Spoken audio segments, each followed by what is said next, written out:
I'm from Detroit, Michigan, and of course I count it an honor to be here with Nabalsa, and I appreciate them just having the insight and the foresight to place me on this great rostrum of panelists today to talk about the serious issues of inequality, illiteracy, and incarceration that goes in conjunction and juxtaposition with education.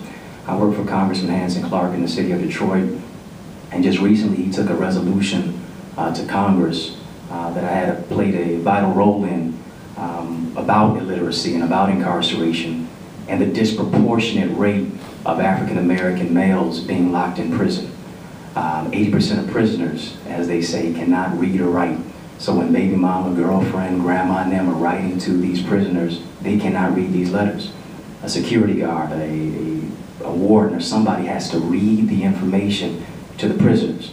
And then, of course, if somebody is incarcerated, if a father is incarcerated and he has a son or daughter, they have a 70% chance of being incarcerated themselves. So there's a great cycle of illiteracy, ignorance, and incarceration that is manifested in our communities that we have to begin to break the cycle of.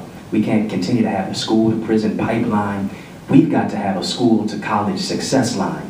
And so Congressman Hanson Clark took this to Congress in June. And I encourage you to check it out. I believe it's the, let me get the HR 721. HR 721 resolution that he got bipartisan support with a Republican Tea Party member, black man, by the name of Tim Scott from South Carolina. They both stood on the floor of Congress and said, guess what? We had literacy issues ourselves.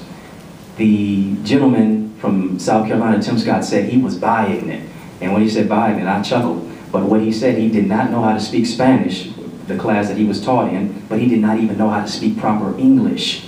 So it's incumbent upon us that literacy is a great problem that is affecting and that will even lock us out of life.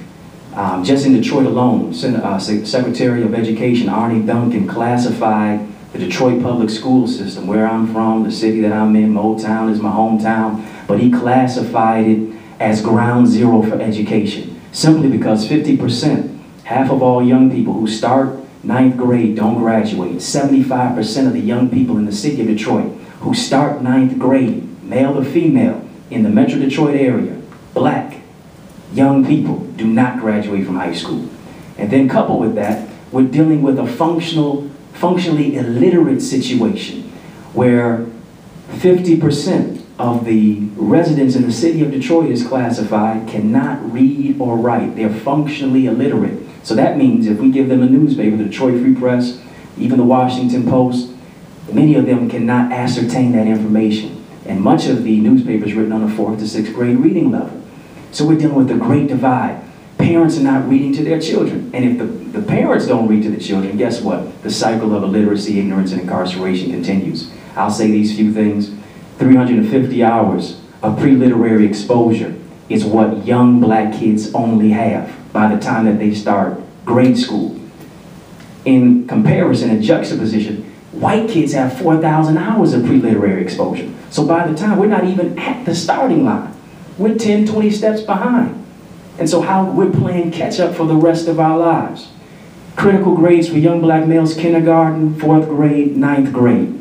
We've got to empower these young people. They're building prisons based on 2nd and 3rd grade reading scores. We ought to be outraged about that. And I believe it's incumbent upon you as law students, as people who are getting ready to be, who are attorneys, who are getting your JDs, to even look at the illiteracy incarceration aspect and dynamic and see what role you can play to use your degree, to use your expertise, to save our young people.